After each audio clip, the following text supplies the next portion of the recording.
విశాఖ నగరంలో సంచలన ఘటన చోటు చేసుకుంది. షీలానగర్ జంక్షన్ వద్ద మట్టి కుప్పలో 3 మృతదేహాలు బయటపడడంతో స్థానికులు ఒక్కసారిగా భయాందోళనకు గురయ్యారు. లారీలోకి మట్టి ఎత్తిస్తుండగా 3 మృతదేహాలు కనిపించడంతో ఈ విషయం వెలుగులోకి వచ్చినట్లు సమాచారం. సౌత్ సబ్ డివిజన్ ఏసీపీ వి శ్రీనివాసరావు, సిఐ వాసునాయుడు పోలీస్ సిబ్బందితో కలిసి సంఘటన స్థలానికి చేరుకుని డంపింగ్ చేసిన మట్టి ప్రాంతాన్ని పరిశీలించారు. మృతదేహాలు అక్కడికి ఎలా వచ్చాయి, ఎక్కడి నుంచి తీసుకొచ్చారు అనే కోణంలో పోలీసులు వివరాలు సేకరిస్తున్నారు. మృతదేహాలు ఎన్ని ఉన్నాయి, వాటి గుర్తింపు ఏమిటి అనే విషయాలపై కూడా దర్యాప్తు కొనసాగుతోంది. డంపింగ్ కోసం తీసుకొచ్చిన మట్టిలో మృతదేహాలు బయటపడటం పలు అనుమానాలకు తావిస్తోంది. ఈ మృతదేహాలను గుర్తు తెలియని వ్యక్తులు ఇక్కడికి తీసుకొచ్చి పడేశారా, లేక మరేదైనా కారణం ఉందా అన్న కోణంలో పోలీసులు విచారణ చేపట్టారు. సంఘటన స్థలానికి సమీపంలోని ప్రాంతాలు, రహదారులు, పరిసరాల్లోని కదలికలపై కూడా పోలీసులు ఆరా తీస్తున్నట్లు సమాచారం. షీలానగర్ పరిసరాల్లో మృతదేహాలు లభ్యమయ్యాయన్న వార్తతో అంతా ఉలిక్కిపడ్డారు. మృతుల గుర్తింపు, మరణానికి కారణాలు, మృతదేహాలు అక్కడికి చేరిన విధానం వంటి అంశాలపై దర్యాప్తు పూర్తయిన తర్వాత పూర్తి వివరాలు వెల్లడయ్యే అవకాశం ఉంది. కాగా ఏసీపీ మాట్లాడుతూ ఎక్కడో శ్మశాన వాటికలో మట్టిని తవ్వి దానిని తీసుకొచ్చి ఇక్కడ పడేసినట్టు తెలుస్తోంది అన్నారు. అర్ధరాత్రి సమయంలో లారీల్లో తీసుకొచ్చి డంప్ చేసినట్లు కనిపిస్తుంది అన్నారు. దీనిపై విచారణ జరుపుతున్నట్లు తెలిపారు.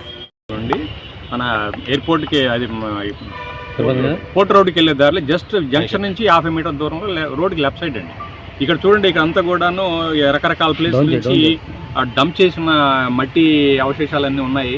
దాదాపు ఇది డంపింగ్ యార్డ్ లాగా యూజ్ చేస్తున్నారు పబ్లిక్. అదేవిధంగా ఈ ప్లేస్లోనే సైమల్టేనియస్గా రోడ్డు కూడా ఫామ్ అవుతా ఉంది. దానికి ఎక్స్టెన్షన్ రోడ్డు ఫామ్ అవుతా ఉంది, పోర్ట్ రోడ్కి ఎక్స్టెన్షన్. అయితే రాత్రి ఎవరో సంబడి ఈ మట్టిని ఎక్కడి నుంచో తీసుకొచ్చి ఇక్కడ డంప్ చేసినట్టు కనిపిస్తూ ఉంది. ఈ మట్టిలో 2 శవాలు కట్టండి, ఒకటి మగశవం, రెండోది ఆడశవం.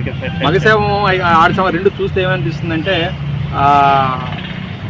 మెడలో ఈ పూలమాలలు ఉన్నాయి, పక్కన పడేసి ఉన్నాయి. అదేవిధంగా చుట్టూ తెల్లటి బట్ట కట్టేస్తుంది అన్నమాట, శవాన్ని చుట్టూ వేసి ఉంది. అదేవిధంగా ఆడశవాన్ని మరి 2 కట్టయి ఉన్నాయి. అక్కడ కూడా చెక్కలు ఉన్నాయి. అదేవిధంగా పొర్రెలు, ఎముకలు అవన్నీ ఉన్నాయి ఆ మట్టిలో. ఈ మట్టి చూస్తూ ఉంటే ఎక్కడో శ్మశాన ప్రాంతంలో ఈ డిగ్ చేసి ఆ మట్టిని తీసుకొచ్చి ఇక్కడ డంప్ చేసినట్టు కనిపిస్తూ ఉంది.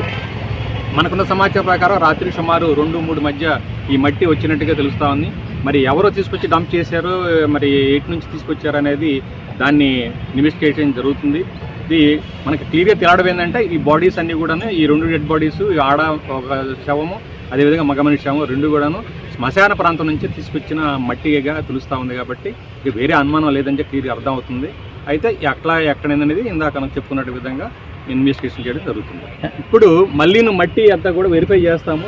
ఈ కింద అంతా కూడా మొత్తం ఓపెన్ చేస్తే మరి ఎన్ని శ్మశానం కాబట్టి దానికి తగ్గట్టుగా ఎముకలు, పొర్రెలు, తర్వాత రకరకాల దాని అవశేషాలన్నీ కూడా దీంట్లో బయటపడే అవకాశం ఉందని చెప్పేసి అనుకుంటున్నాం. ఇప్పుడు వాటిని ఓపెన్ చేస్తాం, మట్టిని ఓపెన్ చేస్తాం. సార్, వర్క్ చేస్తున్న కాంట్రాక్ట్ని అడిగారా ఎక్కడి నుంచి? వాళ్ళు దానికి దూరంగా అంటే అది దీనికి సంబంధం లేదు, ఆ రోడ్డుకి సంబంధం లేదు. దానికి దూరంగా వాళ్ళు డిగ్ చేస్తున్నారు. ఆ మట్టి వేరు, ఇది వేరు. ఇది రోడ్డు పక్కన జరుగుతుంది, రోడ్డు కొత్త రోడ్ ఫార్మేషన్ దీనికి దూరంగా జరుగుతాం. కాబట్టి దీనికి వాళ్ళకి అలాంటి సంబంధం లేదు. బయట దారిని పోయే వాళ్ళు ఎవరో లారీలో డంప్ చేసి పోయిన బాబతే ఇదంతా, అంతేగాని కాంట్రాక్టర్ లారీకి దీనికి సంబంధం లేదు. అదే అపోహ మీద మీరు ఏమైనా కామెంట్? ఇది మనం ఇక్కడ జరిగిన డెడ్ బాడీ సంబంధించి ఇది కాదండి. ఎక్కడో శ్మశానంలో శవాలు పాతి పెడతారు కదండి, ఆ మట్టి తీసుకొచ్చి ఇక్కడ డంప్ చేసినట్టుగా అనిపిస్తూ ఉంది. దీన్ని మరి ఎక్కడి నుంచి వచ్చిందో ఏందో కూడా వివరంగా మనం ఇన్వెస్టిగేట్ చేయడం. అంటే ఈ మట్టి ఈ రోడ్డు కోసం వచ్చింది? లేదు, ఈ మట్టి కోసం వచ్చింది. చూడండి, ఇవన్నీ కూడా రకరకాల బిల్డింగ్లు, కొలాప్స్ చేసిన బిల్డింగ్లు అన్నీ కూడా ఆ అవశేషాలు, తర్వాత ఈ డబ్రీస్ అంతా కూడా ఇక్కడ డంప్ చేశారు. ఇవన్నీ జస్ట్ లైక్ డంపింగ్ యార్డ్ లాగా ఉంది, అంతేగాని ఇది మట్టి రోడ్డుకి సంబంధించిన మట్టి కాదండి, రోడ్డు నిర్మాణానికి సంబంధించిన మట్టి కాదు. దీన్ని ఇక్కడ చూస్తూ ఉంటే అక్కడ మరి డెడ్ బాడీస్, పుర్రెలు, ఎముకలు, అదేవిధంగా